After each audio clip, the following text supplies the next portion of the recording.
afternoon, everyone. Welcome to the NUS Biz eOpen House live panel, straight from the top, Ask Our Deanery Anything.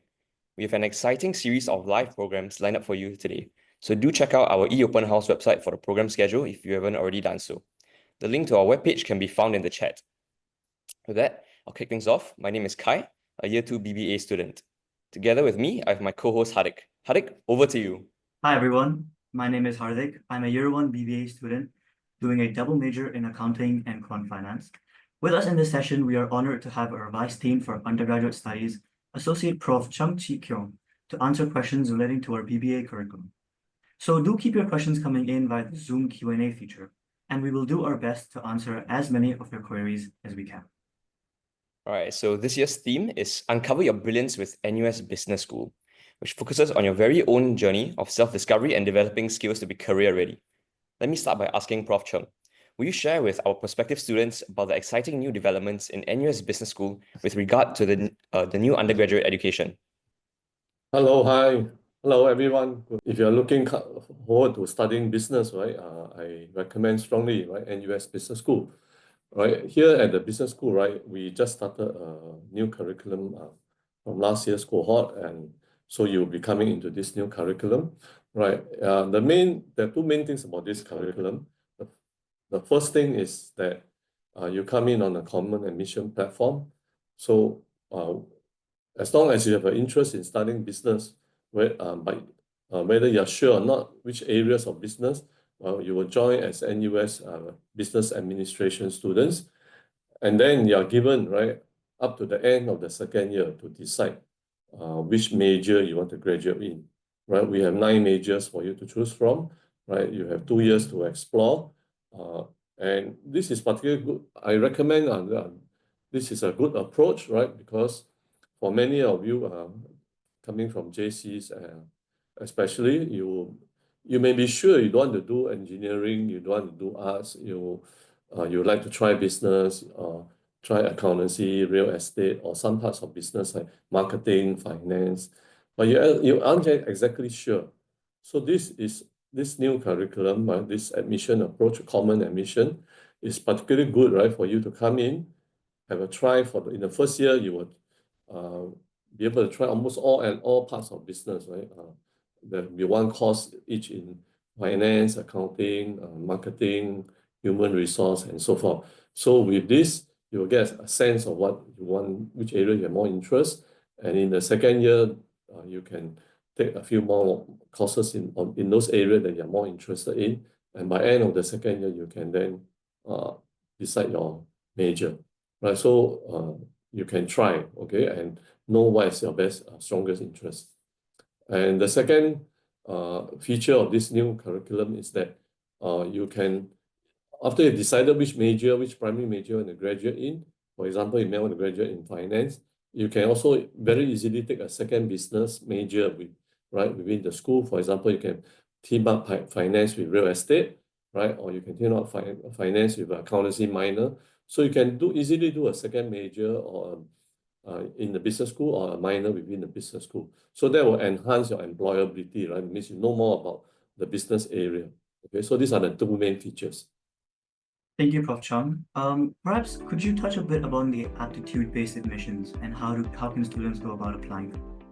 In NUS admission, right, I mean, across Singapore, right, all the universities, they admit students primarily. First, there will be a group of students, right? A big chunk of the student will come in based on their cutoff, based on their scores at A-level or at poly, right? So if you don't meet the cutoff, right, we will still select a group of students. It's a fairly big group that we will select to come for interviews or assessment centers, right, depending on different faculty. But in the business school, we will actually shortlist you and then invite you to come for assessment centers, right? And this is where we evaluate you, right? And how do we shortlist you, right? We shortlist you based on what you have done other than academics. Basically, for example, have you represented your college at sports before, or even represent Singapore? Or it could be the music scene, not just sports, like sports, arts, community service, right? or if you have started some business, right, online or physical, right, and you can write about this. So based on what you write in your application, right, and also write a short essay, and on that basis we will select you, shortlist you for to come for assessment centers. Thanks, Prof. Perhaps could you share about the difference between business analytics in business school versus the computing side and computing school? Oh, okay. Yeah. Business. The NUS School of Computing has a Bachelor of Science in Business Analytics. Right, that's a degree. You can and we have a Applied Business Analytics. Right, so it's Applied Business Analytics major as one of our 9 majors within the Business Administration degree. Right. So for the School of Computing, the Business Analytics, right, is a full degree, and primarily there you will learn a lot of coding, right? You will learn to produce the tools, right? Whereas in the business school, right, we focus less on coding. We actually teach them, right, the tools available, when to use what tools in what circumstances, right? And so it's more a user perspective as opposed to a creator's perspective, right? A producer or preparer's perspective, right? So that's the main difference.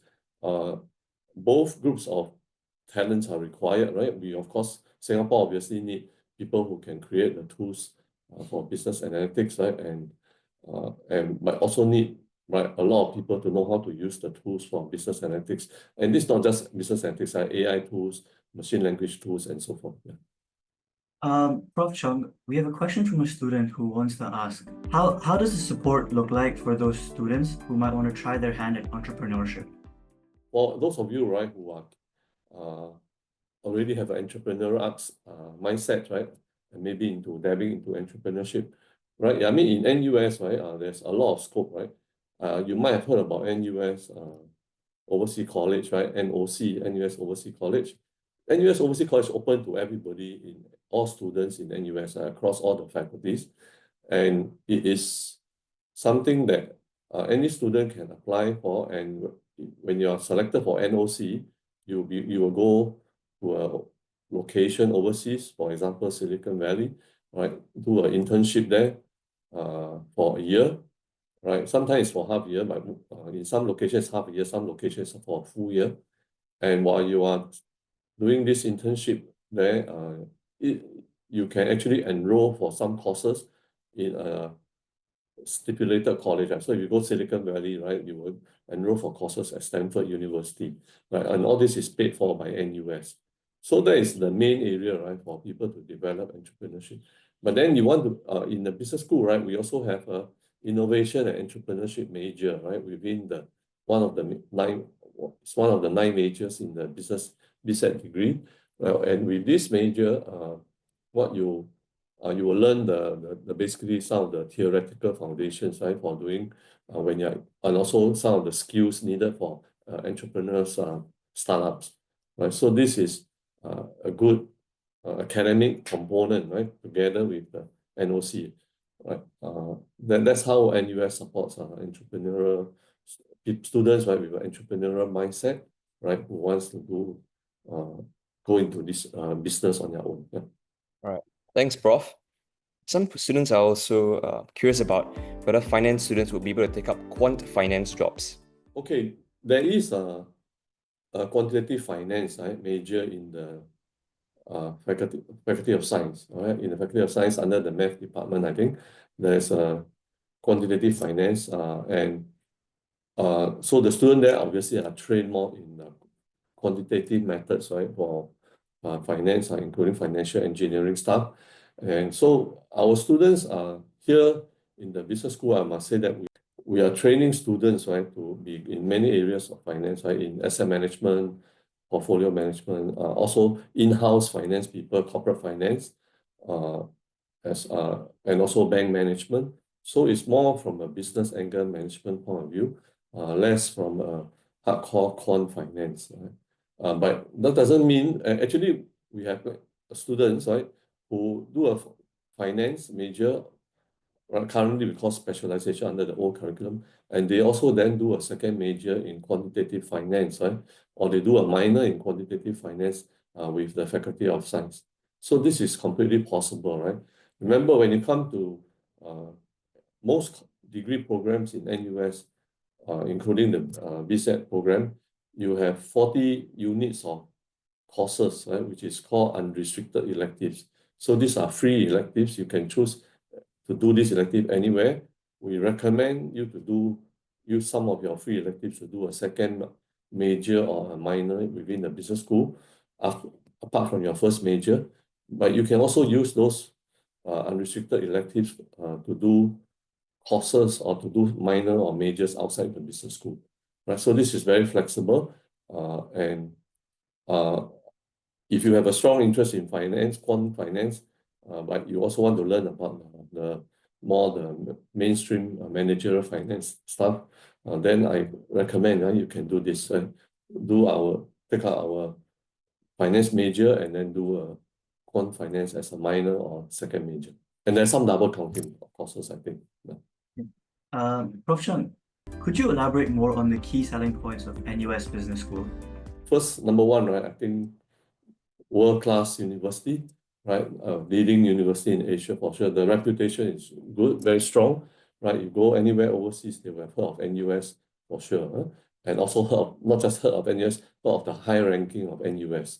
And mostly you hear good remarks about NUS students, right? So reputation, right? Number two is our flexible curriculum, right? Just now, as I mentioned, at the start, right, the first question, right, our flexible curriculum, you can come in and explore the various areas of business during the first year and the first half of the second year, and then start dabbling in narrowing down to one or two majors within the business school, right? And by end of the second year, you then decide the major that you want to graduate in, right? So there's this flexibility.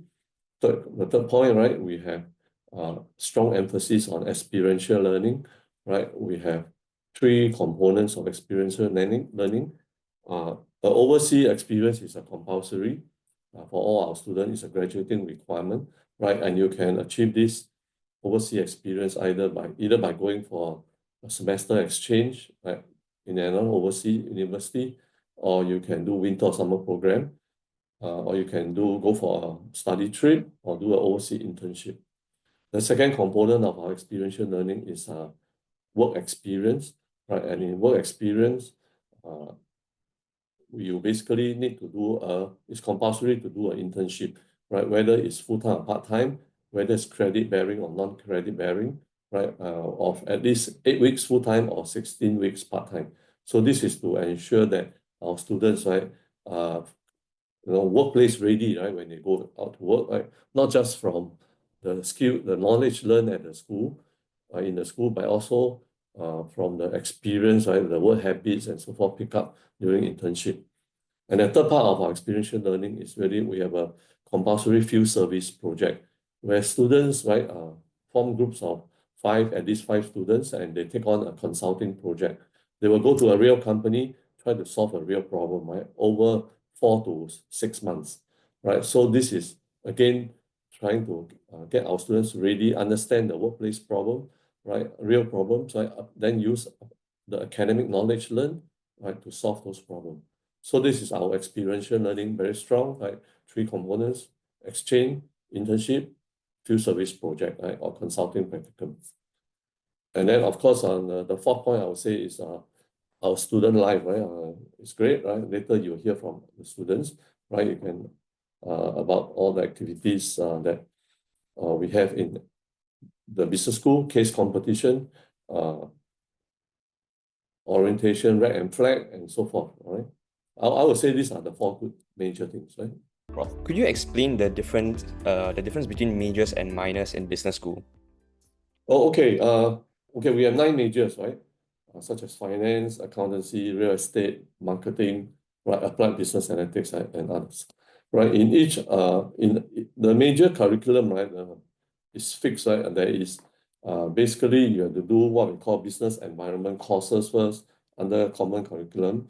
Then business environment course will be things like Excel, economics, law. This is the things that cut across all the business environment.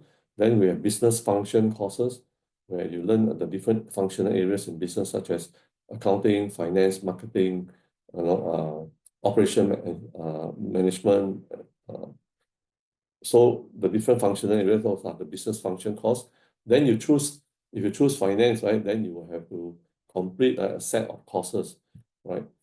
2 or 3 compulsory courses, then 2 elective at the level 3 courses, 2 level 4 courses, and then there's a capstone course in business strategic management. Now, if you do a minor, right, then you do a subset of this. So if you do a minor in finance, you basically can choose all level 3 courses, the compulsory finance course plus 2 level 3, right? So a minor is made up of set of 5 courses, right? A major is made up of set of 10 courses, right? So that is the basic difference. And across NUS is the same, right? Minor is always 5 courses, major always 10 courses. All right. Thanks, Prof. Unfortunately, time is catching up with us. This is much okay. we can cover in this session. Okay. All right. I will see you at open house next Saturday. I will be there to answer more questions. Right? Thank you. As mentioned, we have lots more lined up, so do stay tuned for our next session, starting in about 1 minute, as we address the Biz Econs and Innovation and Entrepreneurship majors, plus the career-related questions you may have tied to those majors. There are lots to explore on our website, including FAQs, program briefing clips, and curriculum details. Feel free to email us or leave your questions in our Q&A feature. We will do our best to address them throughout the sessions. Also, these videos will be uploaded on our website, so do check them out at a later date. For those of you who might be unaware, as Prof. Chung has just mentioned, our NUS Open House is happening next Saturday on the 8th of March from 9 AM to 6 PM at NUS University Town, or UTown for short, in the dance studio located at Stephen Ridey Centre, Level 1. Do join us and find out more about our program and talk to our friendly professors, staff, and student ambassadors who will be there to assist you with your queries. With that, I'm Kai, together with Hardik and Prof. Chung. We thank you for joining us this afternoon. We will now take a 1-minute screen break. Do join us back online for the next session as we dive into business economics and innovation and entrepreneurship.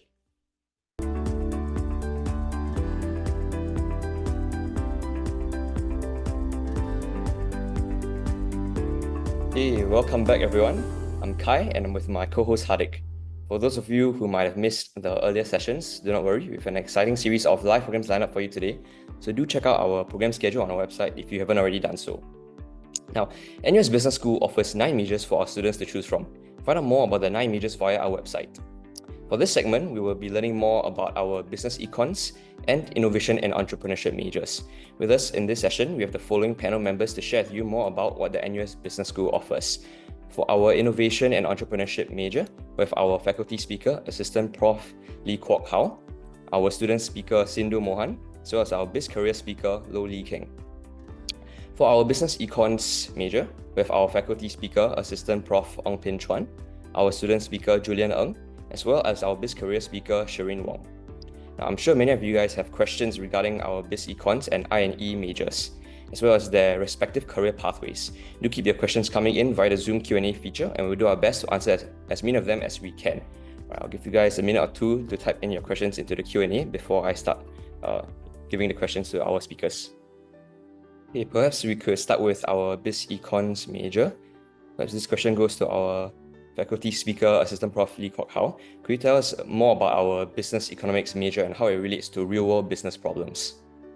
Sure, yeah, thanks Inkai. So, hello everyone, I'm Professor Lee Kwok Hao. I teach in both the business econs and the innovation entrepreneurship majors in NUS Business School. I'm a faculty member in the Department of Strategy and Policy. And so really the goal of business econs is to distill a very, very complex world into very, very simple pieces, right?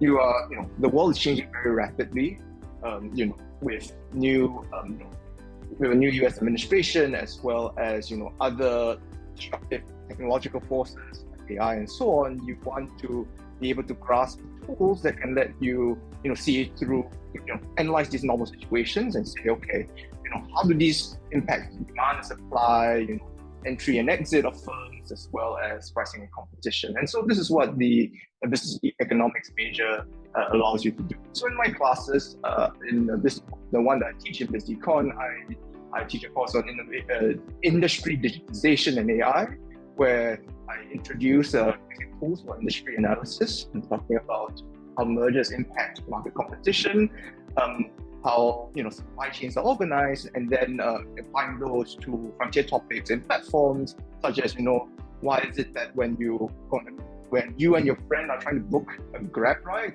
you have you have the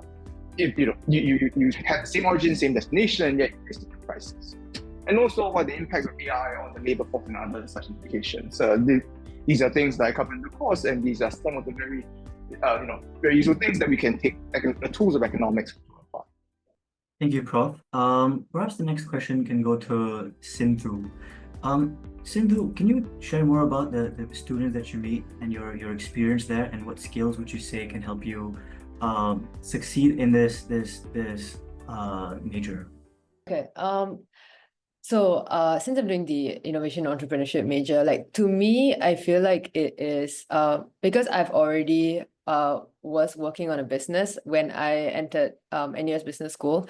So it was like a very relevant major for me, and I learned a lot more through the major itself in terms of like innovation and like the sort of like startup or company that you can work on, and also the people that you meet as well. Because the thing about innovation entrepreneurship is that a lot of the courses are group project based, so you'll be meeting people from different backgrounds and different skill sets, and together when you come together and work on like real life problems, and you come up with like a startup for that semester, it's very hands-on, so you learn a lot, and it's very practical as well.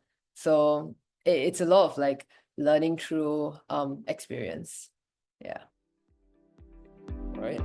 Thanks for the answer. For our next question, we have a student asking, how is business econs offered by the business school different from the economics offered by the CHS, College of Humanity and Sciences? Perhaps Prof. Ong can take this question. The difference between CHS, well, the way I see it, there are three main types of differences. There's one, just a more macro kind of difference. The focus is different. At the business school, we are generally interested in preparing students for the business world, whereas at CHS, it's probably more about a general social science degree. Because of that, related to that, the non-major courses that you must take are different. So, for example, here you have to take more, say, you might have to take some basic accounting or strategy courses, whereas there you will probably have to take more. You have to take math classes, because it's now CHS. It's the College of Humanities and Sciences now, and you have to take more humanities, for example. Whereas if you do it here, we don't have so much of that kind of restriction. Yeah, so really it's much what the other additional courses that you might be interested in. So yeah, I'll leave the time for the rest. Yeah. Next question can go to Julian. Julian, could you talk more about the projects that you have done, and what projects can students expect to work on, and how are they relevant to the real world? Oh, sure. Thanks for the question. So a lot of the projects that I've worked on in my biz economics major, actually they're like, you can pick and choose them, because for me, I really like that the biz econs major lets you take courses from all the different majors in business. So in that sense, you are like a jack of all trades. For instance, currently I'm actually doing a project on pricing, where we study like how different products in the market are priced, what makes each of them different, product A from product B, so on and so forth. I'm also doing an analytics project now, where you study data sets, you learn how to clean the data, process the data, extract meaningful insights from the data. So there are all kinds of projects here. I've even done consulting projects, marketing projects, and it's all because that's the diversity of that's the diversity of biz econs. And at the end of the day, that's why I chose that major. Yeah. All right. Thanks for the answer. So our next question goes to our innovation and entrepreneurship biz career speaker. So would it be fair to say that it is risky to study an innovation and entrepreneurship major if my startup does not succeed Would I still be able to work in a company with this major? Oh, hi, afternoon. This is Lei Keng. Let me take your questions. I think your experience in your startup will definitely value add into, if you want to explore into the industry, if you say in the situation, you feel your business. Because a lot of enterprise or industry, they are looking at transferable skill, meaning that the skills that you have acquire during when you do your startup, in terms of like say budgeting, understanding the market sensing, and then a lot of some business analytical tools that you have acquired. So definitely, the industry are actually looking at potential candidates that have entrepreneur startup experience. Yeah, I hope I answered to your question. Thank you. Thank you for that. Shireen, our Biz Career speaker for BizEcons, could you please talk about how Biz Careers can support students who are interested in getting internships in this field? Yes, absolutely. I think Biz Careers has quite a comprehensive offering.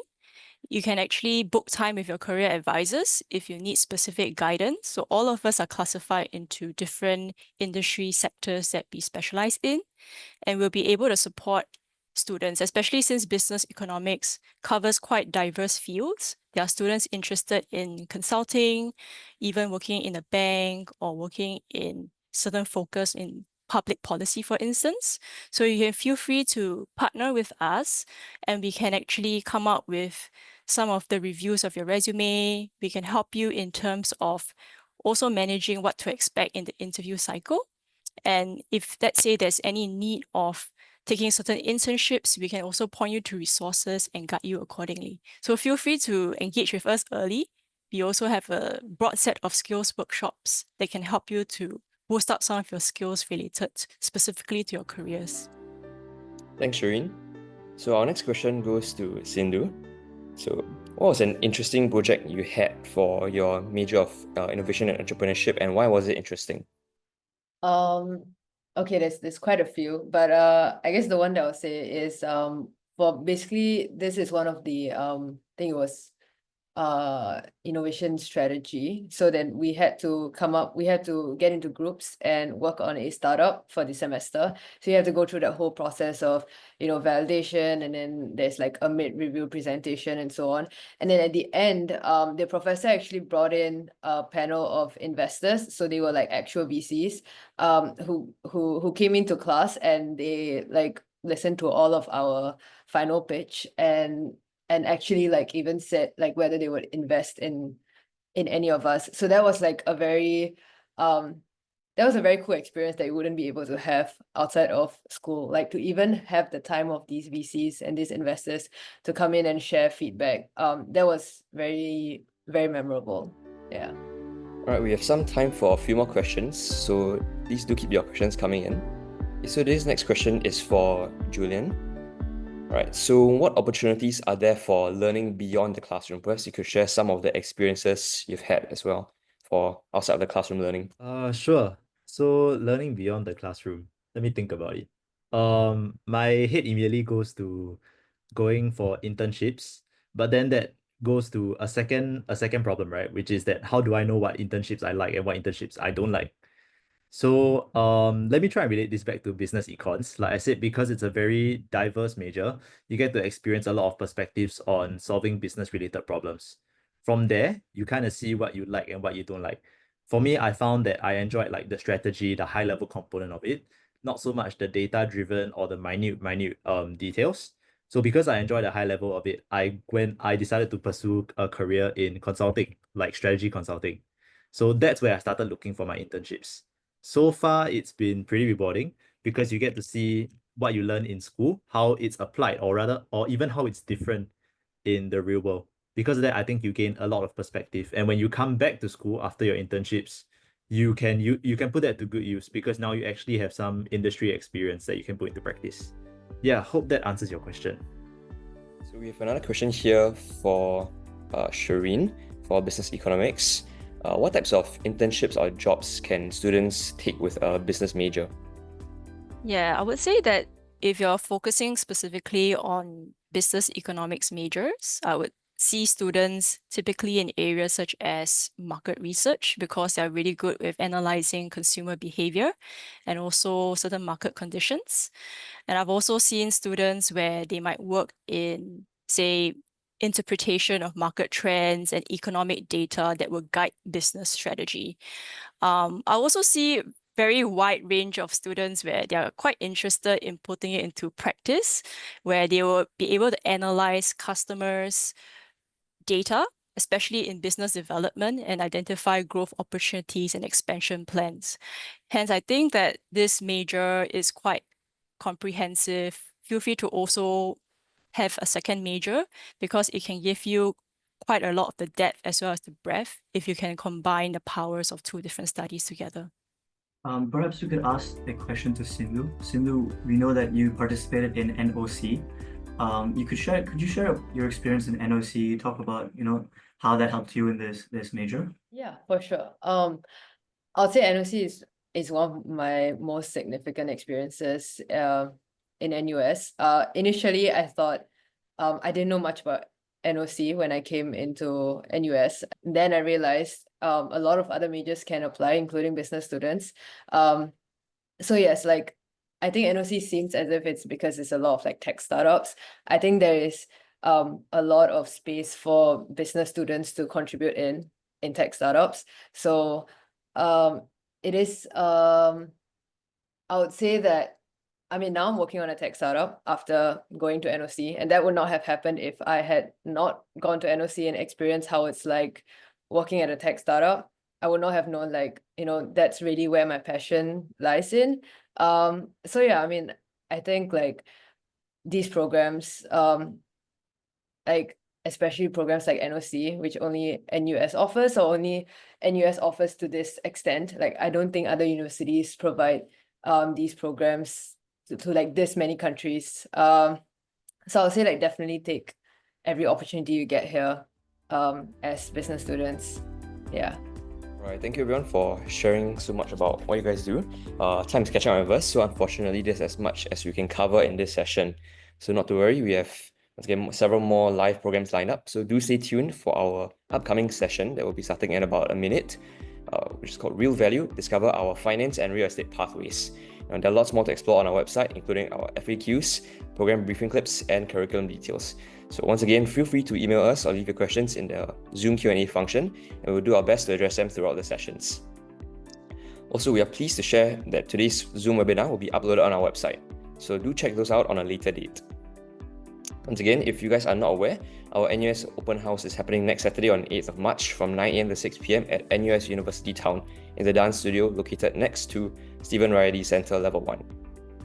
Right, so once again, thanks all the profs, all the staffs, and student ambassadors for coming down to speak today. So with that, I'm Kai, together with our panel members, and we thank you for joining us in this afternoon session. We will now take a 1-minute screen break. Do join us back online for our next session as we discover our finance and real estate pathways.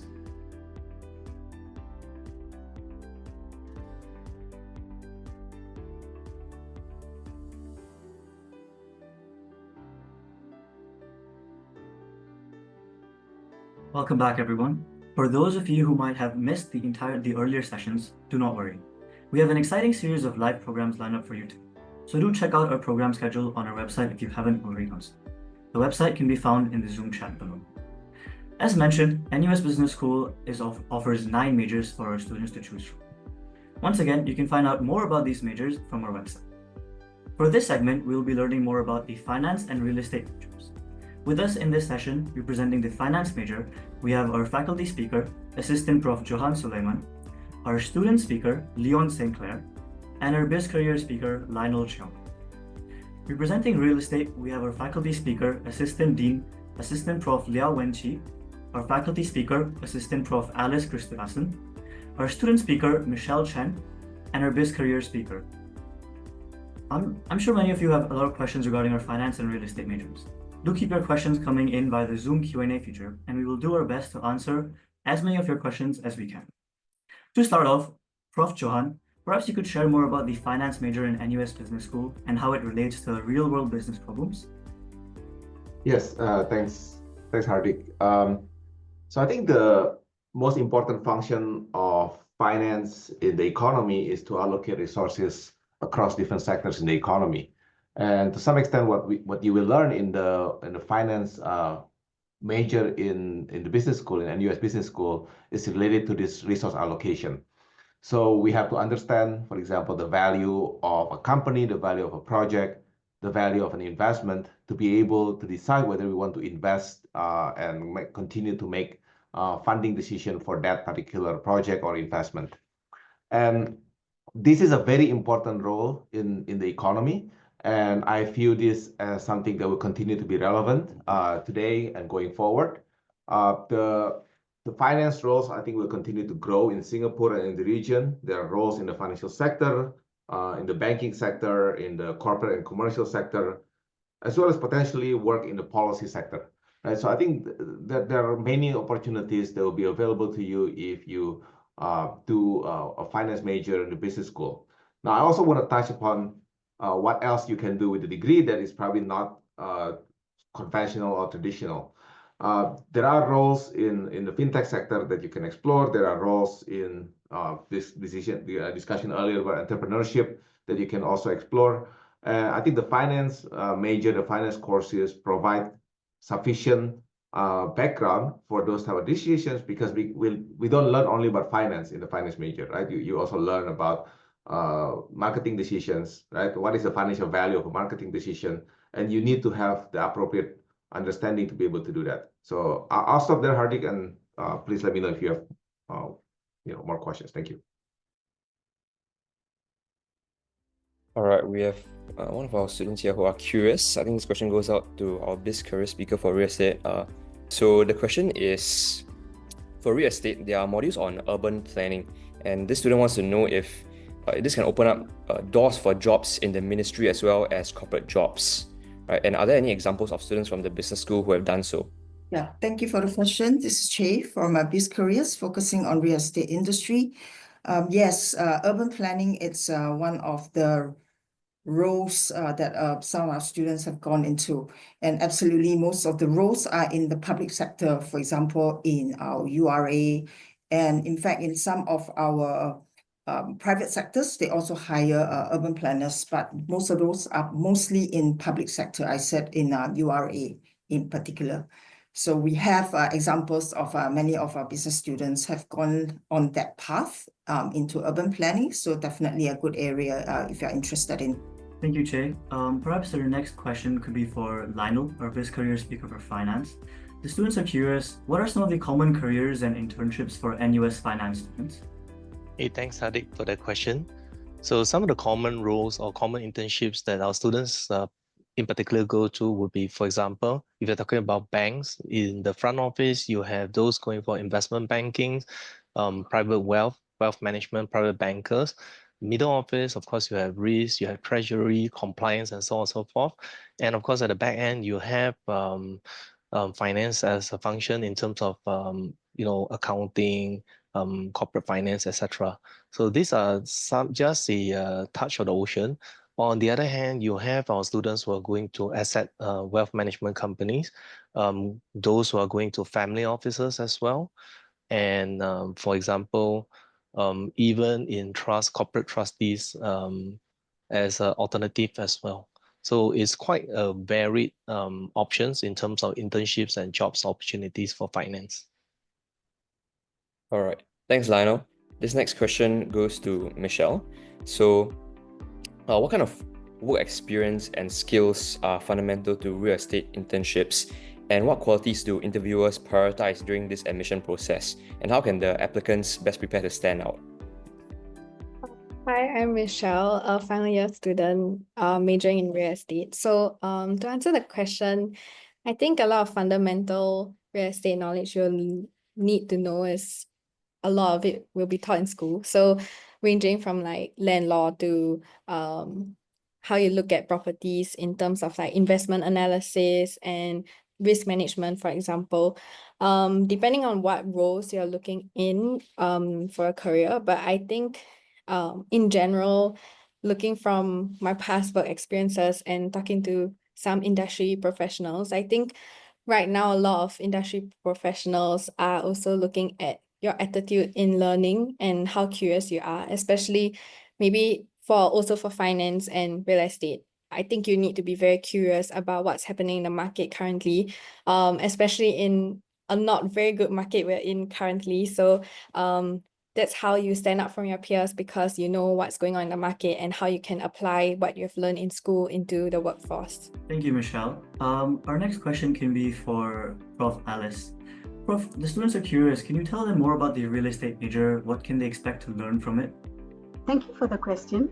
When you think about it, every one of us is interacting with real estate in our daily lives. Whether you live in your own home, or live with your parents, or live in the school dorm, or frequent a mall, or go to any of the public spaces, you are exposed to real estate. Sometimes we don't even realize it. Now, there are many aspects that we need to know about real estate which are taught in our curriculum, and we provide a comprehensive business education which specializes in real estate related fields. They relate to real estate finance, investment, property development, valuation, asset management, urban planning, and estate management. And you know that real estate is a valuable asset, usually appreciates in value, and the graduates that we train will develop a unique expertise in coupling the spatial, financial, social, and environmental aspects of real estate. And you will play a key role in creating and maintaining a high quality, sustainable built environment. It prepares you for various careers in the public and private sector. As mentioned by Che just now, the urban planners frequently go into the URA, and then we have our graduates represented across all statutory boards, including the Singapore Land Authority, the Land Transport Authority, Housing and Development Board. So you can see, and that's just the public sector. So as for the private sector, I'm sure many of you are familiar with the names of property consultancies who hire a range of real estate trained professionals as well. So we expect that you can fit into any of these careers, or also imbibe the transferable skills which prepare you for other careers in banking and finance as well. All right, thanks for that. So for our next question, for Leon.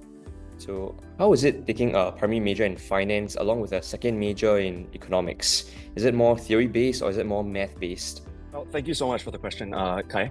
So for starters, I think economics and finance ultimately are quite interlinked with one another. But in my experience taking the economics module from NUS FASS, it seems a lot more math-based, a lot of calculus, a lot of integrating, differentiating.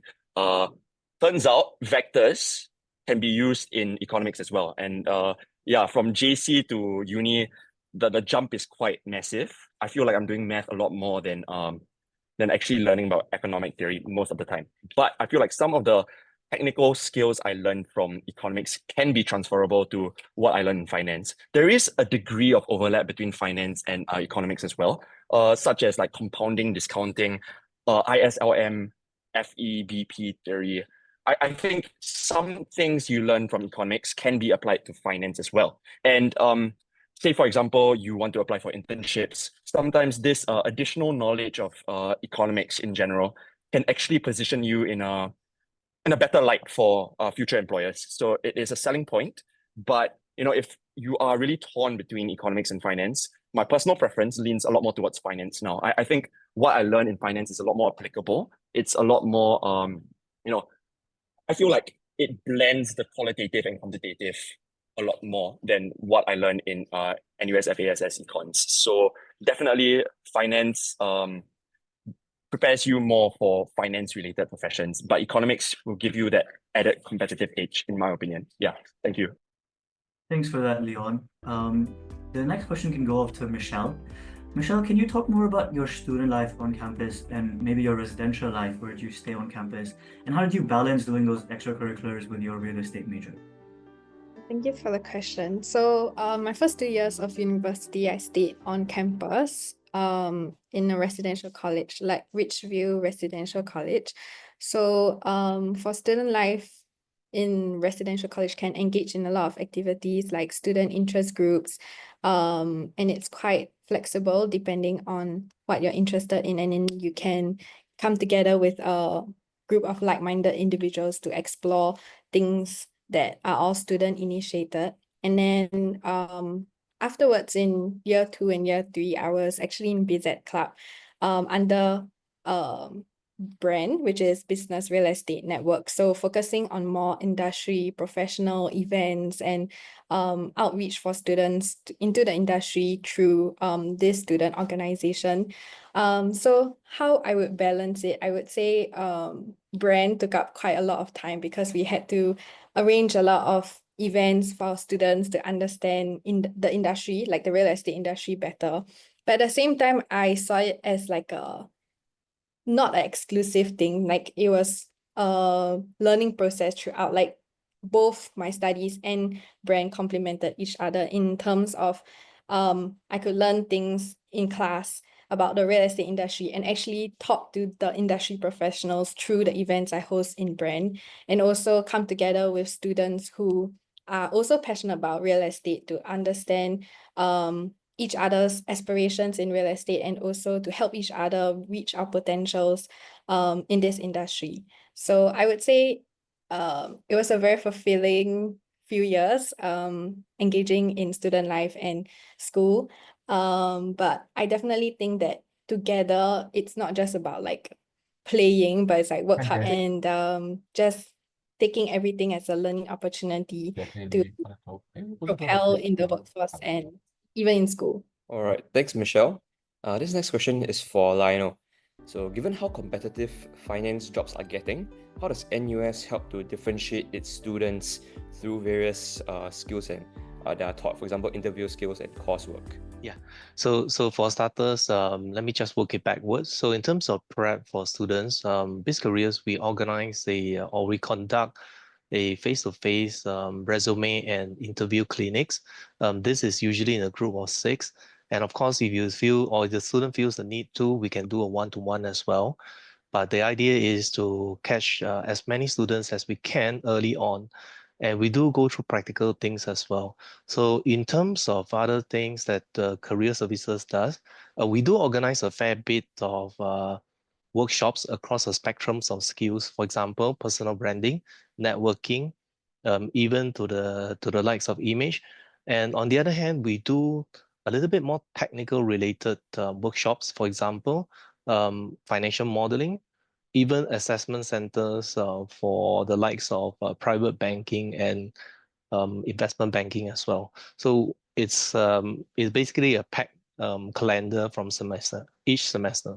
So other than that, of course, I think for a student to come, if you want to maximize maximize the engagement with BizCareers, we can conduct, or we do regularly conduct like career search, job search strategies as well for students. And we will guide you from from the initial stage based on your skill sets, your requirements, what is it that you like? You prefer numbers or you prefer to speak with people? And then we will guide the student through the entire spectrum to, okay, these are some of the careers that might interest you. So in short, we do offer quite a fair bit of workshops and value-added stuff as well. Thank you, Lionel. Perhaps the next question can go to Leon. Leon, could you talk about some extracurriculars that you did during school and how that helped you with an internship or in the real world?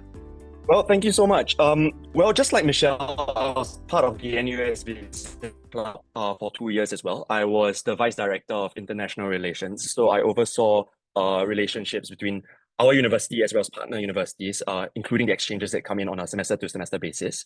Other than that, I was also in Temasek Hall in my first year, and during that, I really got the opportunity to go and join a lot of committees and volunteer CCAs because I felt like that was something that I didn't really do much in JC. So yeah, that was amazing. And I think my biggest co-curricular activity right now is acting.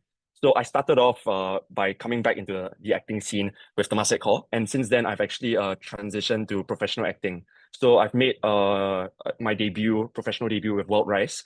And I also made a lead appearance for Stage Club Singapore. So all this concurrently with the internships, the finance studying, and everything that goes with your day-to-day academic curricula. So for people thinking that, if I commit to a finance major or I commit to any major, if I'm in university, I do not have enough time to go and pursue my interests, I think that is a lie. You have so much opportunity now during university, more so than JC, more so than secondary school and even NS.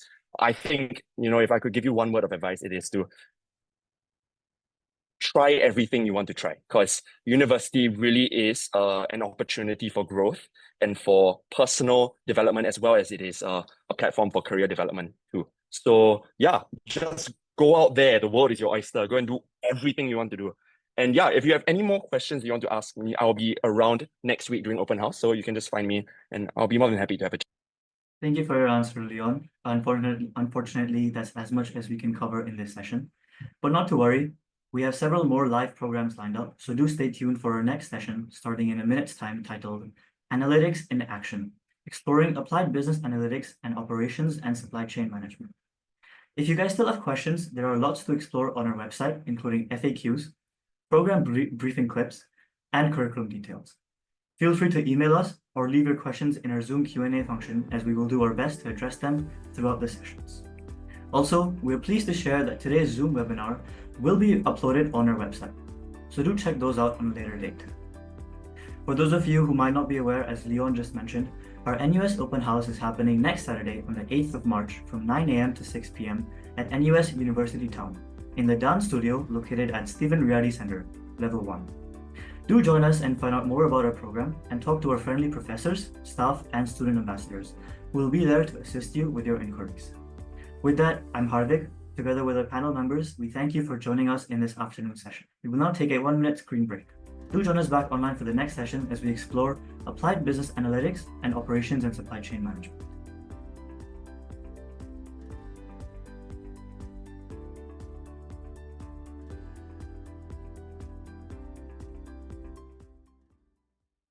All right, welcome back everyone. For those of you who might have missed the earlier sessions, don't worry.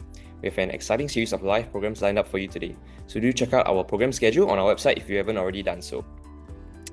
Now, NUS Business School offers 9 majors for our students to choose from. You can find more about all these 9 majors on our website. For this segment, we'll be learning more about our Applied Biz Analytics and Ops and Supply Chain Management majors. With us in this session, we have the following panel members to share with you more about what the NUS Business School offers. For Applied Biz Analytics, we have our faculty speaker, Senior Lecturer Tan Hong Ming, our student speaker, Tim, as well as our Biz Career speaker, Justin Yeo. For Ops and Supply Chain Management, we have our faculty speaker, Assistant Prof. Mabel, with our student speaker, Wang Zhiyu, Sora, as well as our Biz Career speaker, Jessie Lee. I'm sure many of you have questions regarding our Applied Biz Analytics and Ops and Supply Chain Management majors, as well as their respective career pathways. Do keep your questions coming in via the Zoom Q&A feature, and we'll do our best to answer as many of your queries as we can.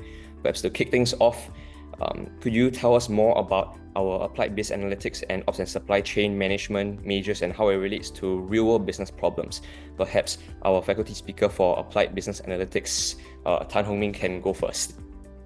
Hi everyone. So let me tell you more about business analytics. We're in the business school, we are more focused on decision making, right, and applying business analytics to various aspects of business like accounting, marketing, and finance. So here we will really focus on decision making and learning how to use the tools, AI tools, machine learning tools, right, analytics tools to help make better decisions for these different areas of businesses. Our first question goes to Tim. How will I know if a Biz Analytics major is suited for me? So perhaps you could share how you chose this to be your major. Thanks so much for the question. For context, I'm a year 4 business analytics student, specialized.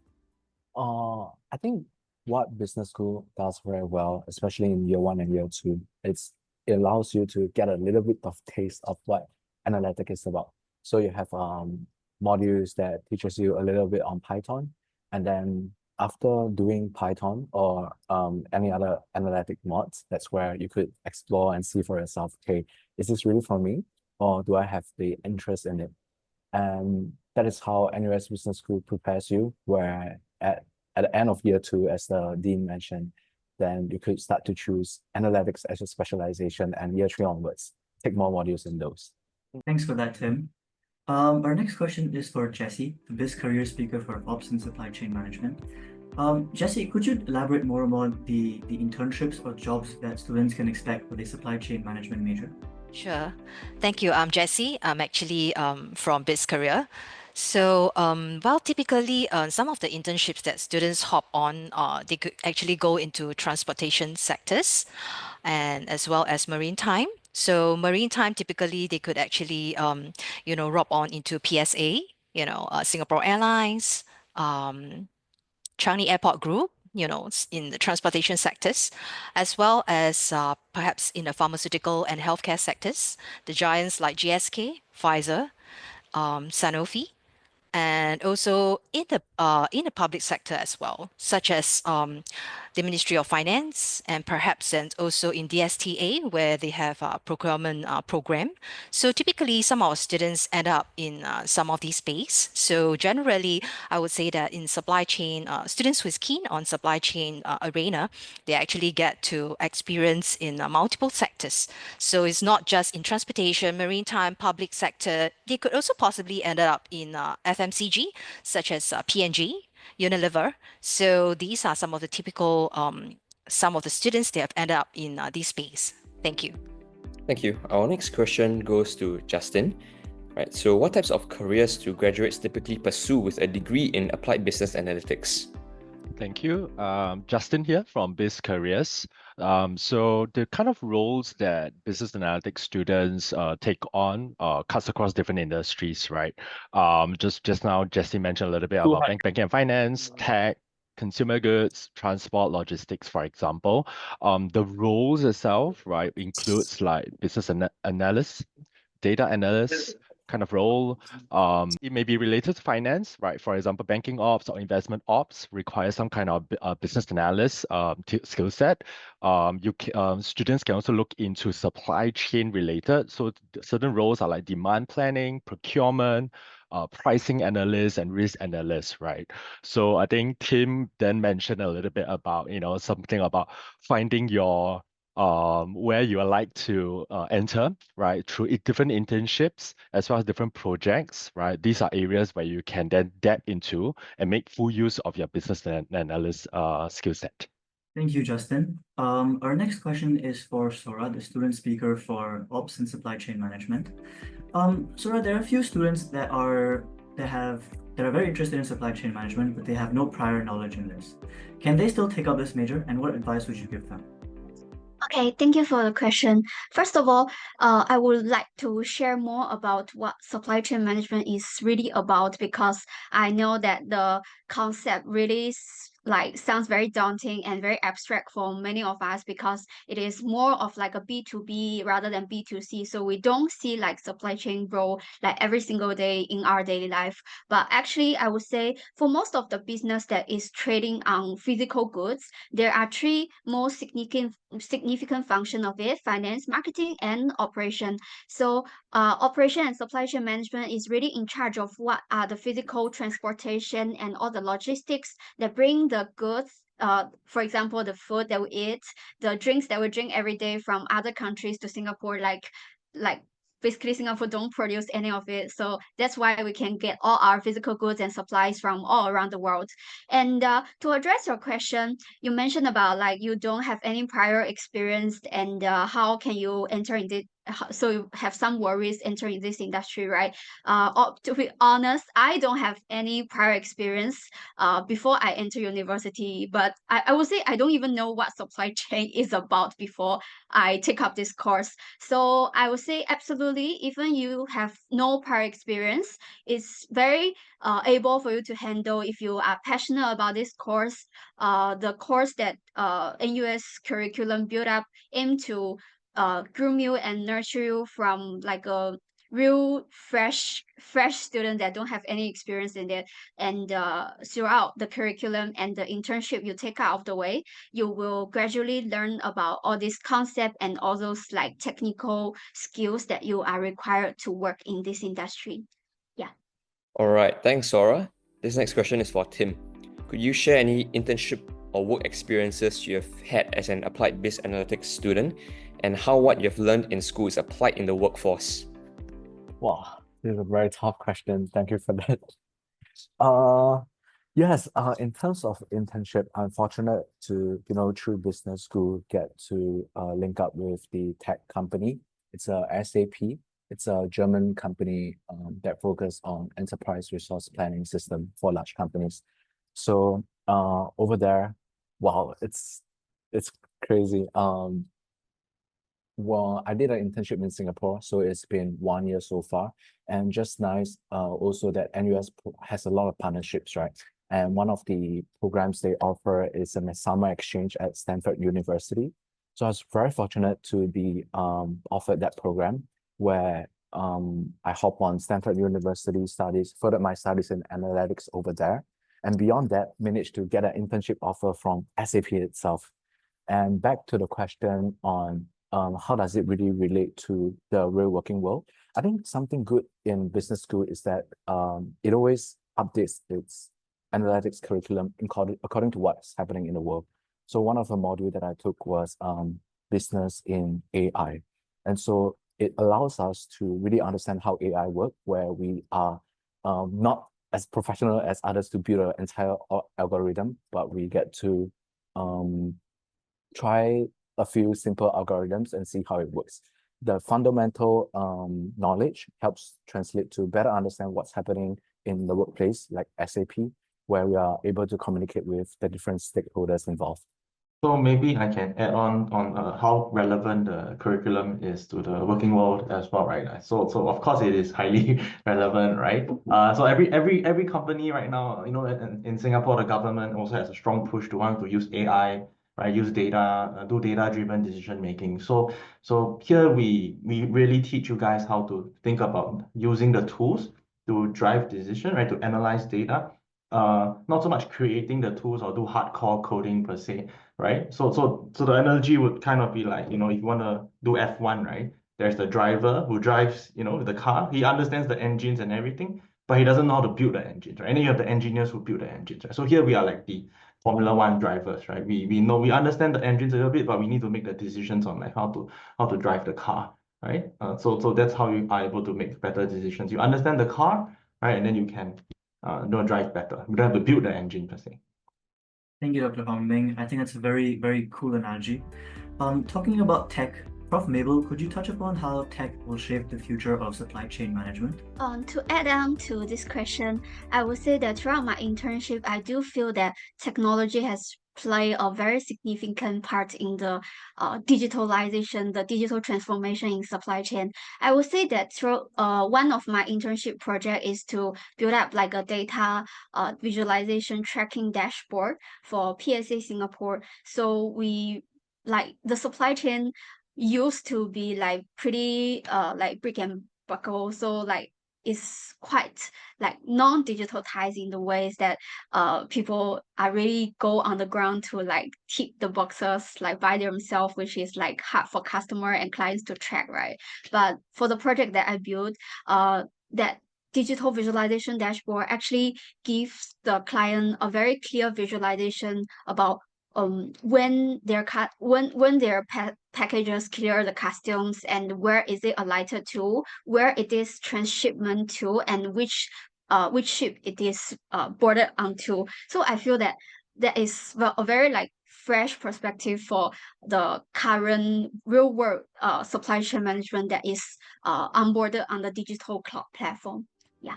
All right, thanks, Aura. So this last question here goes to Jessie. So how does NUS help to support students in supply chain management finding internships if they have no experience doing so? Thank you. I think this is a very relevant question of year one students. I think especially on this semester, I see a lot of year one students coming up asking about, oh, I'm actually year one. Can I actually embark on an internship? I think certainly you can. And I would really encourage some of the students to go out there, to be daring enough to be exposed to some of the practical knowledge. And also typically as I would encourage to start early, and because you get to understand what are some of the practical knowledge for one. And then secondly, you also have the hands-on approach, and you also kind of build that that professional knowledge at the same time. So I would say, professional network, to build that professional network. So I think typically year one students, they are very afraid and because they do not have a prior experience. But I would say that generally some of these recruiters, they are also looking at a holistic approach. So for some, maybe while drafting out a resume as a year one, when you're going out for that first internship, I would say that perhaps you can also focus a little bit on previously, what were you doing during your CCA day, during your pre-U time, and also did you take up any part-time jobs?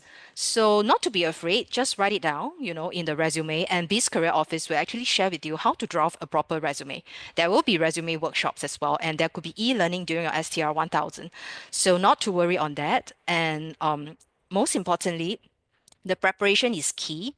And I think that recruiters, they will focus a lot on some of your transferable skill sets, which you have exposed yourself in a part-time job, and perhaps in some of the CCA that you were highly involved in during your pre-university days. And these are the skill sets that you could plant that into the resume and then put in your first application for the internship during the year one. And I think that for this semester itself, I've also seen a couple of year one students that have scored an internship during their year one, and that is truly incredible. So, but BIZ Career, to add on, BIZ Career's office is always here to help you. And we will share with you what are some of the guidelines, how do you draft a resume, and there will also be interview preparations that will prep you on that. All right, thanks, Jessie. So unfortunately, time is catching up with us. That's as much as we can cover in this session. So not to worry, we have several more live programs lined up. So do stay tuned for our next session, starting in about a minute, titled The Right Equation, Find Out What Accountancy Students Learn.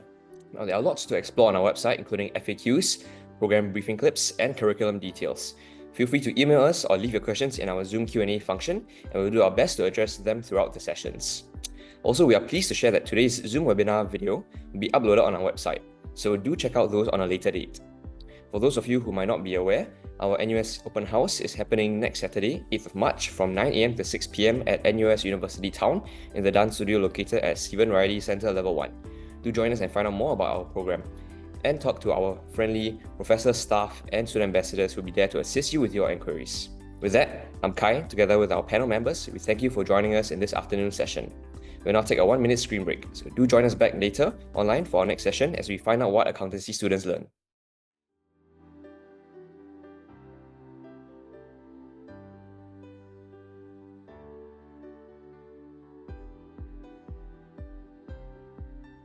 Welcome back, everyone.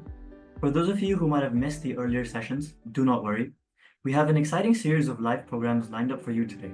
So do check out our program schedule on our website if you haven't already done so. Check out our program schedule on our website if you haven't already done so.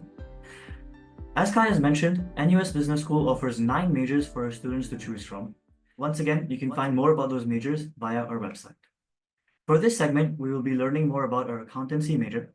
With us in this session, we have our faculty speaker, Assistant Dean Prof. Susan, our student speaker, Jacinda, and our BIZ Career speaker, Jan. I'm sure many of you have questions regarding our accountancy major, as well as their respective career pathways. Do keep your questions coming in via the Zoom Q&A feature, and we will do our best to answer as many of your queries as we can.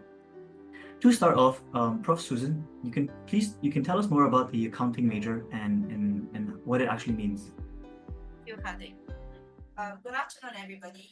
Thank you for spending your time here with us. The first question is, what is accountancy?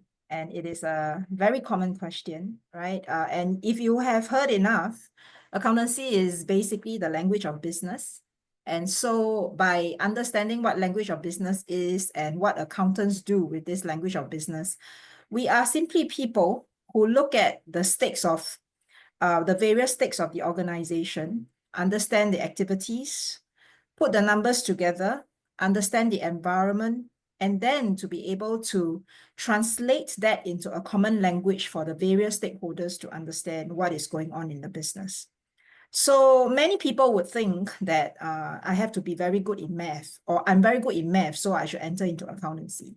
Well, I would say yes and no, mainly because you have to have a certain number sense, a numerical sense, all right? You need to learn to be able to love numbers and not be afraid of managing numbers. and analyzing numbers, and at the same time be able to balance the equation. So earlier on, Hardik has introduced about balancing the equation. So there is an equation that we always have to manage. And you want to know what the equation is? Come to NUS Business School and major in accountancy to understand it. All right.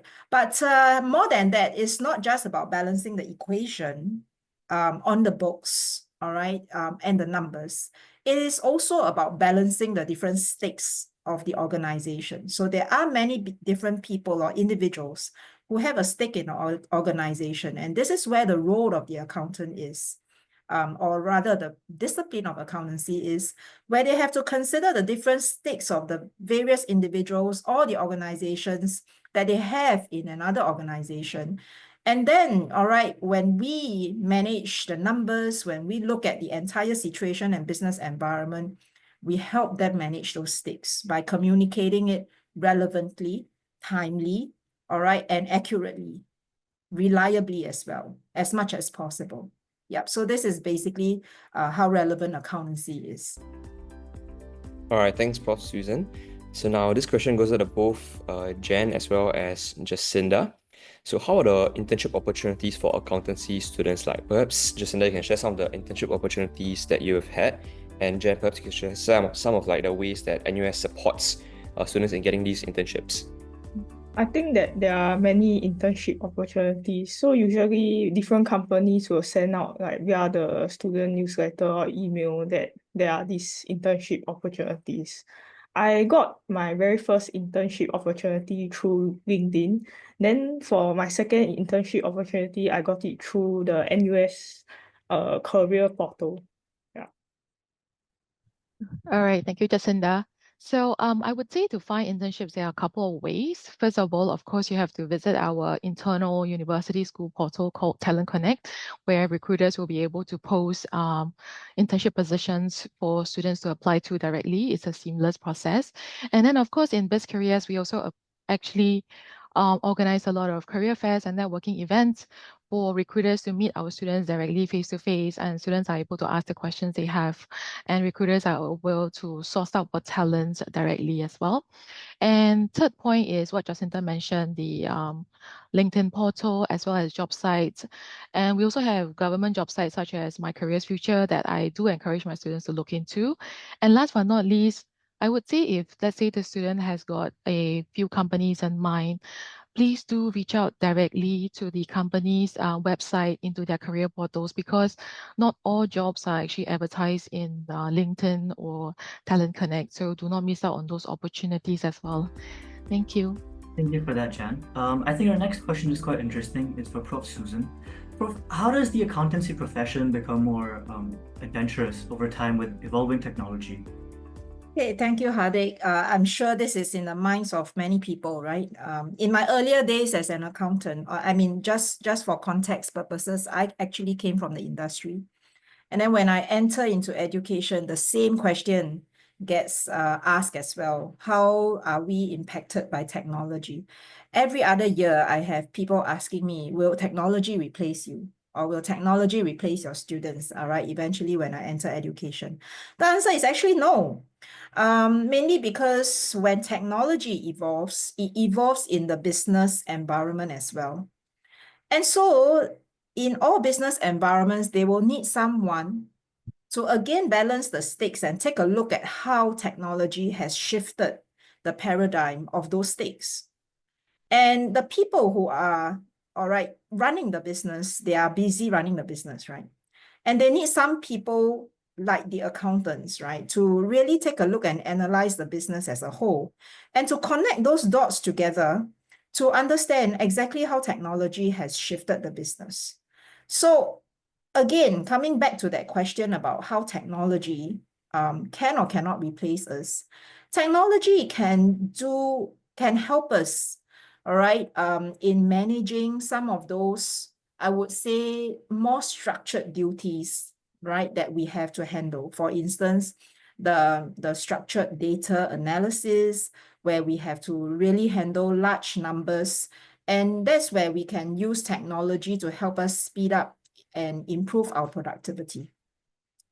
But the work of an accountant is not to do with all this, dealing with just all these numbers and counting the dots and connecting the dots. But what really would help us connect the dots is really about exercising the judgment, understanding the business itself, understand who runs the business, and using some of this business judgment that we have and the experience that we have to assist the business owners beyond what they can see.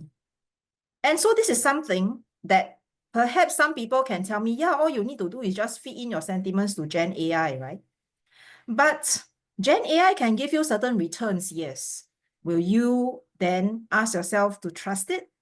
That itself is already a question, which I think it makes us, or rather it makes the journey of an accountant or the discipline of accountancy much more adventurous, right? I mean, if you really think about playing a game, all right? And when you get into sports and you play a game, well, today we can use Gen AI to analyze and to put in all the, all right, I would say the playing methods of the different players into a game and ask Gen AI to help us do some sort of prediction or help us, you know, to come up with some sort of game to sort of understand whether people will, or rather which team will win a game. But will you really trust it?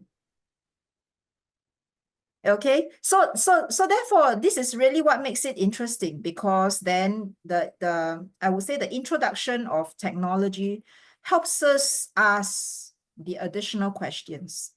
And what makes it more interesting that I can see for my students is then they will learn how to ask the relevant questions about technology and how relevant it is to the different businesses, and therefore to be able to translate it again back to the language of business and to help balance the stakes.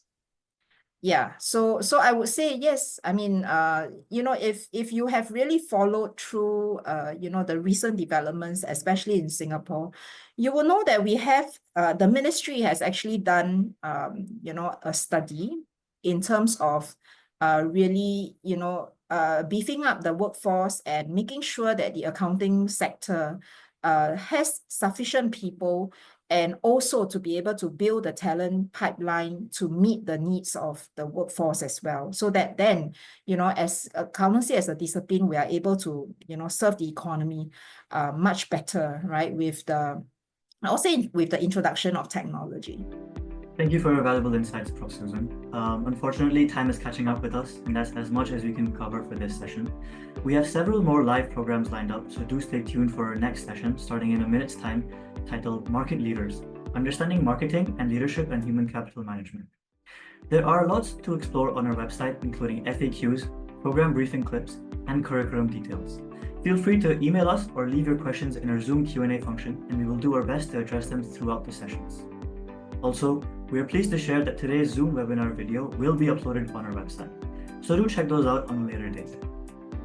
For those of you who might not be aware, our NUS Open House is happening next Saturday on the 8th of March from 9 a.m. to 6 p.m. at NUS University Town in the Down Studio located at Stephen Riady Center, Level 1. Do join us and find out more about our program and talk to our friendly professors, staff, and student ambassadors who will be there to assist you with your inquiries. With that, I'm Hardik. Together with our panel members, we thank you for joining us in this afternoon session. We will now take a 1-minute screen break to join us. Do join us for our online and next session, understanding more about marketing and leadership in human capital management.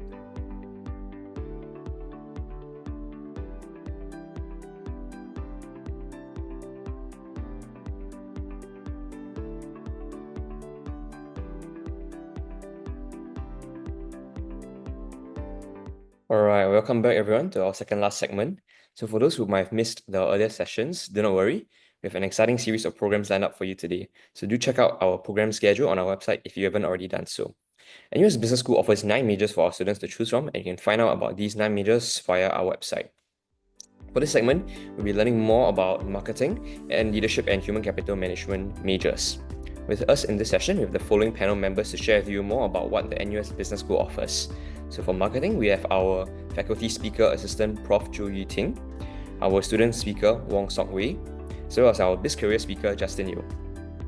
For leadership and human capital management, we have our faculty speaker, assistant Prof. Emily Michelle David, our student speaker, Ong Sin Yi, as well as our Biz Career speaker, Lionel Leong. I'm sure many of you have questions regarding marketing and leadership and management, human management capital majors, as well as their respective career pathways. Do keep your questions coming in via the Zoom Q&A feature, and we'll do our best to answer as many of them as we can. Right. Perhaps to kick things off, could both of our faculty speakers elaborate more about what marketing and leadership and human capital management is and how it relates to real-world business problems? Hello, everyone. I think to understand marketing is definitely one of the core business function in any companies. And then to understand that, I think you can think it's all about products and consumers. And then before you have actual products, the marketing is about what is the consumer wants, that is understanding the consumer needs and the demands. And then after you understanding the consumers, what is the product that you can offer? Then that is about the product design. After you have a product, then the next question is that how you can let buyers acknowledge your product and buy more.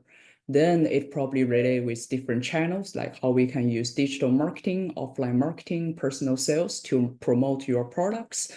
And also it may be also about how you should set your price, how you should set your promotion, how should you do your location, and how should you manage channels. Then I think the ultimate goal is then to put your products then to the consumers and then let the consumer buy.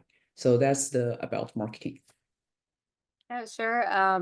In short, I think leadership is essential because at the end of the day, we're going to have still humans in the workplace, and we need to know how to motivate them, how to make sure that they're at their peak productivity.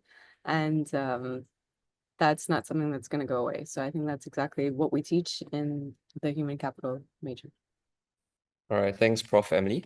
Our first question goes to our student speakers. This participant is curious. May I know what are examples of internship opportunities offered to both marketing and leadership and human capital management majors? Perhaps you guys could share some of the internship opportunities you guys have had. I've actually managed to go on quite a few internship opportunities in the past 4 years.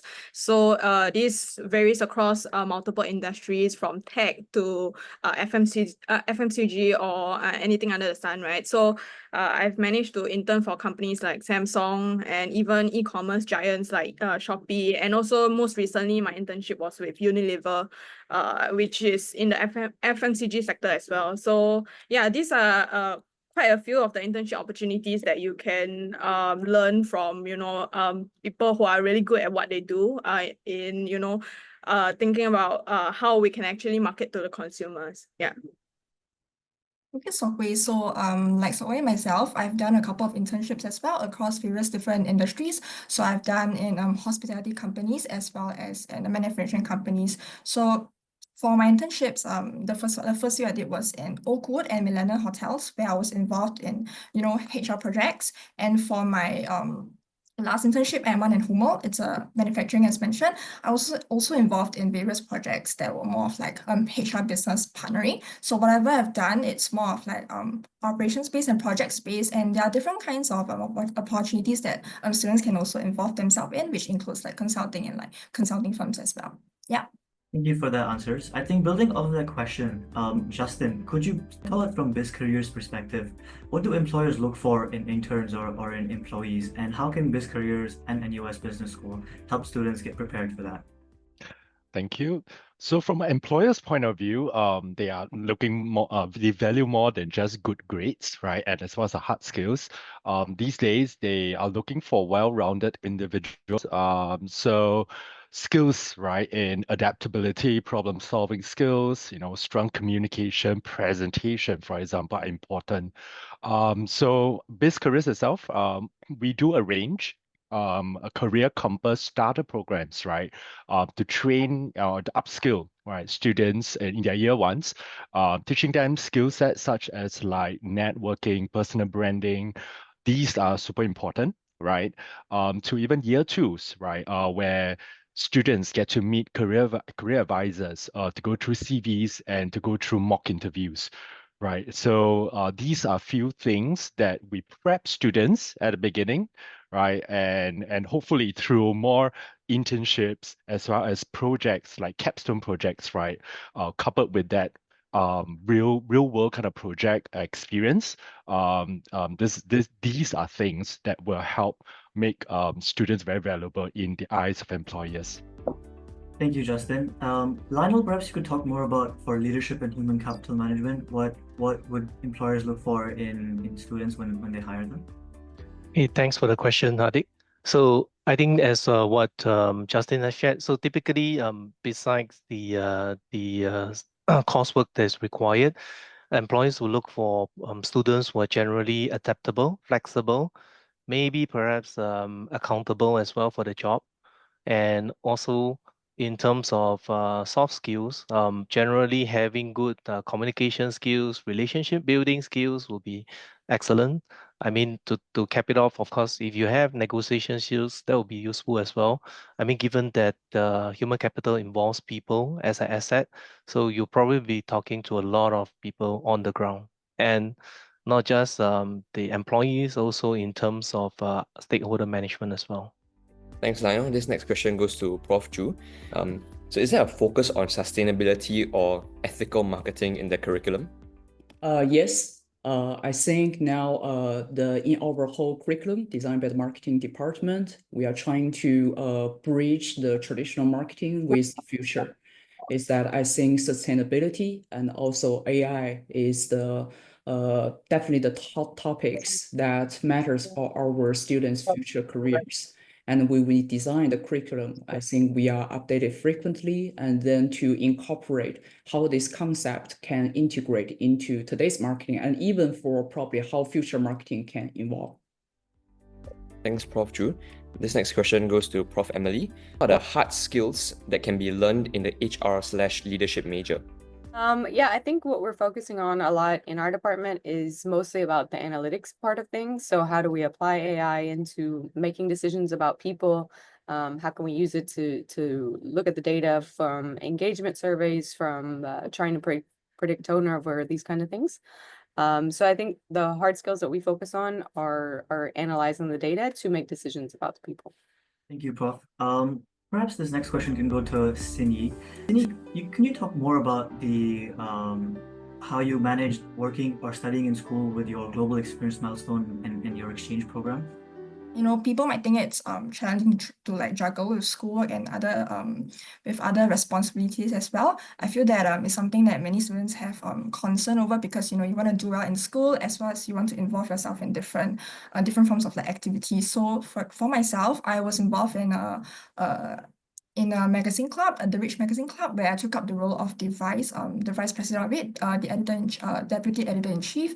And for that, for me, the most important aspect was actually time management. So being able to know how to prioritize your time for work and for other aspects is really, really important. Yeah. All right, thanks, Cindy. This next question is for Subway. So what we see is the difference between marketing and other business specializations like finance or management. Thank you for the question. I think this question is very interesting, right? Because marketing is all about it's quite similar to leadership in the terms that we deal a lot with people. So what this means is that, you know, when it comes to understanding your consumers most, right? Who do you go to most? And who do you go to? So you go to the marketers, right? Because they are the ones who have the insights and data to understand what consumers are like, what they don't like, and how you can actually plan strategic business decisions around that. So I think that's the main difference. We are the experts in terms of understanding the consumers, and other specializations might be a bit more, I think, a bit more dealing with different backgrounds, right? So for finance, you might be dealing with, maybe in the back office, you're dealing with just the finance people itself, or in the front office you'll be dealing with customers, but in this role itself for marketing you deal with the consumers directly most times. Yeah. Thank you for that. Prof. Zhu, could you tell us from a professor's perspective, what advice would you give incoming NUS undergraduates and when they start off with this major? My advice for incoming student, I think from the marketing perspective, I would say marketing is undergoing transforming now. It's like in the past 10 years, one is the mobile device. Basically, like Google, Apple, Meta, they are just the first role that's changing in business is marketing. And I believe the next 10 years, when we think about AI, is also the case. Then I would say it's like keep an open mind. And then it's like that's also what NUS business, the marketing will try to equip you, is that we want to both give you a balance of the analytical part and also the creativity part. Is that I believe in the future marketing will be a combination still. That is, you need to be good at people, good at communication, good at creativity, and on the other hand, you need to be good at this kind of technical. At least you need to understand what is AI, what they can do, how it influences marketing, so that prepare yourself, I think, for the next 10 to 20 years marketing. All right, thanks, Prof. Chu. This next question is for Lionel. So can this major help me become a better entrepreneur or business owner? Yeah, thanks, Kai, for the question. And my answer will be a resounding yes. Understanding the people aspect of the business is important. Just a little take on my personal experience as an entrepreneur. I think the human capital element is the most critical part aside from finance, knowing the numbers. So I think this will certainly help you in securing a good role in any MNC or even startup should you choose so. Thank you for that. Cindy, we have a question from a student. As students come into NUS Business School as undergraduates, they're often unaware about what they want to do in school. As such, how would someone know that leadership or human capital management is a good major for them? So I think, yeah, like what you mentioned, this is something that people think about, you're not sure what to do. So the good thing about BBA program is that in our first and second year, we take many compulsory courses to explore the different options, like ranging from like finance, like operations, even to like supply chain and marketing as well. So I think from then on, students will be able to know more about what their interest lies in. And one thing will be how taking up internships will help a lot. So if you could be interested in a particular area, like for example, like marketing, you can try a marketing internship first, and then if you decide that marketing could something that you like to explore, but there are other areas you like to explore, then from then on your specializations, you can even choose to take up 2 specializations as well, like for example, like a marketing and a human capital marketing. So I feel that internships actually do help a lot. And one thing you'll be talking to your professors and people that are around you are very familiarized with that with this area of expertise, and that will help to gain a little bit more clarity on whether you like to pursue this path for your career. Yeah. All right, thanks, Xin Yi. This next question is for Subway. So how much of marketing is creative versus analytical that you have learned in NUS Business School? I think with this question, right, marketers are slowly moving more towards using data to make our decisions, right? So when it comes to NUS, this is what the professors are actually driving us to become as well. So when we propose an idea or a creative campaign idea, what is the thought process behind it? It cannot be out of nowhere, right? So what are the data that is actually supporting this that I am actually proposing? So I would say 50-50. Creativity is definitely a trait that is very important to have, but more increasingly, our professors are also encouraging us to, read up more about what is happening in the industry itself, and then use those to form our decisions. Yeah. All right, thanks, Subway. This next question is for Prof. Emily. What kind of skills will I gain from studying leadership and human capital management? So essentially, we try and think of it as applied psychology in the workplace. So we're going to teach you a lot about decision making, about negotiation, but also some very specific skills that come with HR management and kind of getting into that field. So I think some of it is vague, some of it is kind of broad in terms of psychological application, and some of it is more applied and very specific in terms of how to use Python to run some of these analyses.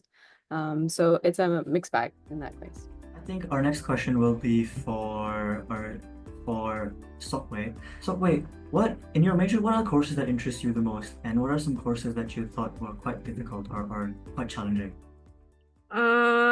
My answer is probably not going to help this person because I enjoy every module that I have ever done. That's because I genuinely am passionate about marketing, right? So I think every module comes with different sets of challenges, right? So I wouldn't think it's challenging to the point that I cannot manage my modules, but it's more of challenging in terms of, oh, it's something new that I'm actually learning. Okay, so this makes me a better marketer that is ready for the workforce.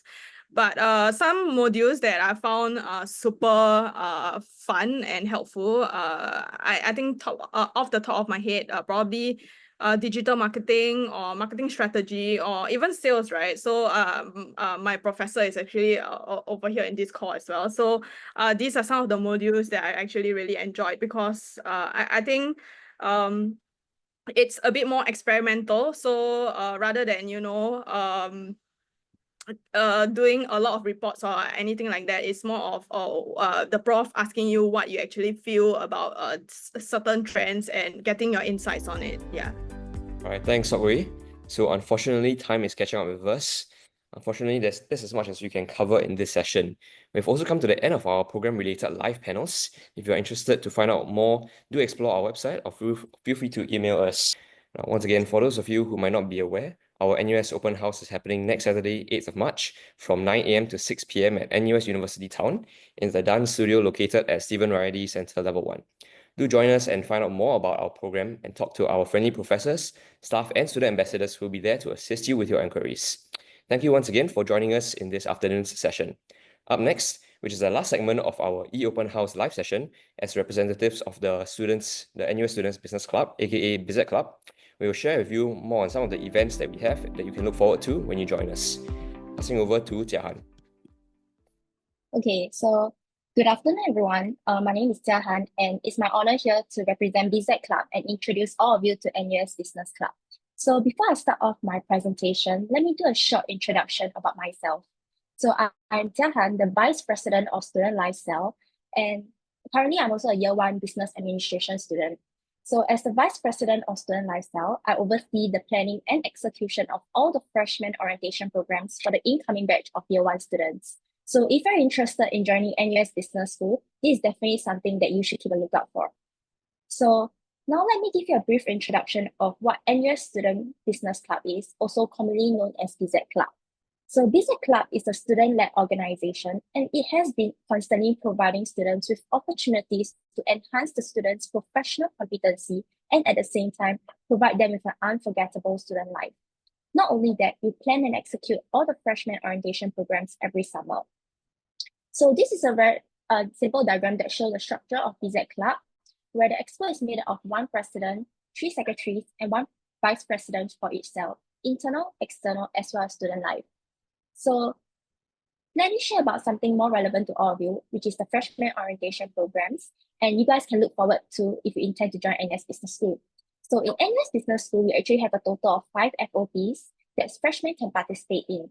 And these FOPs are designed to welcome, engage, and integrate the Year 1 into NUS Business School community, and also at the same time forge long-lasting memories and friendships. So first up, we have MBC, which is also known as NUS Business Camp, which will be held on 16 to 19 June 2025. So if you're an incoming freshman, this is the first camp to start off your university journey. So regarded as the best faculty camp in NUS, MBC is a 4-day, 2-night adventure that blends fun, friendship, and unforgettable experiences. MBC sets the bar of what an exciting orientation camp should be. And if you want to kickstart your time in NUS Business School with fun memories, I would say that MBC is definitely something you don't want to miss. Okay, next will be O Week. So O Week is actually the largest and most anticipated orientation event, not only in the business school, but also across the entire university. This 4-day camp is packed with exciting team games, thrilling challenges, and opportunities to bond with your peers. And O Week also provide you with the opportunity to learn more about business curriculum, for example, course and tutorial bidding. If you're looking to make lifelong friendships and also start to build your academic journey, O Week is where all this happens. And for O Week, it will be conducted from 21 to 24th of July. So moving on to something that is a bit more unique, something that you guys may not hear, which is BizRec. So REC stands for Receive and Give, and it's also the second longest FOP here in NUS Business School, which spans over 7 weeks. This event is a perfect example of how freshmen can come together to create something truly special. Whether you join us as a dancer, floater, costumer, or cheerleader, you'll contribute to a final performance that is a celebration of creativity and community. Spending several weeks together with your peers definitely allow you to create extremely strong bonds with your fellow freshmen. Not only that, BIZAD achieved Red Gold and overall champion last year. So join us at BIZAD if you want to be part of our Red Gold legacy. So something more about giving back to the society will be this flag. So flag is one of the main freshman orientation programs that center around fundraising and community engagement. So in this flag, we've planned more than 10 community engagement events for our freshmen to participate in.